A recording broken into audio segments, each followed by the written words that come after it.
I live in a household where my wife has been on the faculty. She's not just a professor, she's a full professor, which is a big deal, right? Only 1% of the country gets a legitimate PhD. Only about 10% of that 1% ever become full professors. My wife is a full professor. And that institution that she works for has not, in the last 20 years, hired, to my knowledge, a single African American male. Not one African American male is on the faculty. They have an African guy. But y'all know what it is. You know how racism works. They don't see African people as the same as African American people. You have a unique type of discrimination that is specifically reserved for you. You call it the YN treatment. Right? So I ain't even a YN. Maybe I'm a ON or OG or something, but I'm not even a Y. So my point is to say, even I have dealt with this. Where does it come from? It's very political. It's politics. Think about this.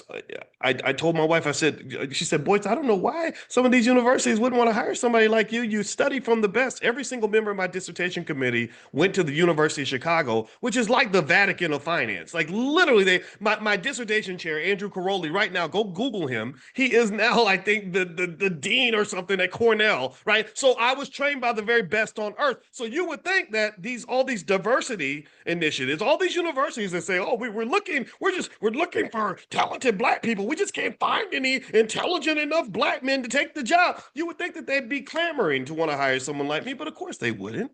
And I understand why. I'm not even mad about it. I ain't bitter.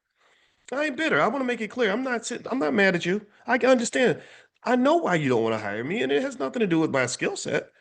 It's political. I am the biggest threat that you have ever seen. I am your worst freaking nightmare. I am not showing up groveling. I'm not showing up grateful that you just given me an opportunity. I don't look at you as my superior. I look at you as my peer. I don't I'm not I'm not gonna sit here and kowtow and do what a lot of academics and a lot of scholars do, which is pretty much like eat whatever crap you feed us and then regurgitate the crap. You got even some of your greatest black thinkers regurgitating nonsense because they're trying to fit in. They're regurgitating nonsense because it becomes about the dollars and cents. They're scared of losing their jobs.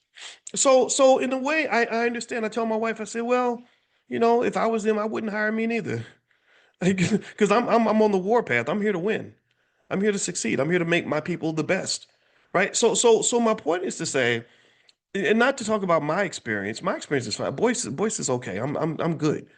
But I'm saying to you that typically traditionally that generally the ideal setup for many black families is that maybe the wife can get jobs that the husband cannot get.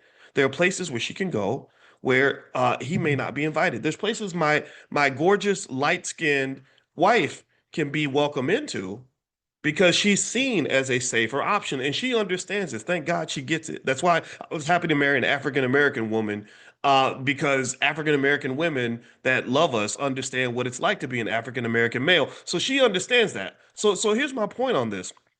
And just to finish that part of the story, let me tell you, my wife was in very good standing with her institution. They really loved her, gave her all the promotions and everything until one thing happened. Until one thing happened. You know what happened?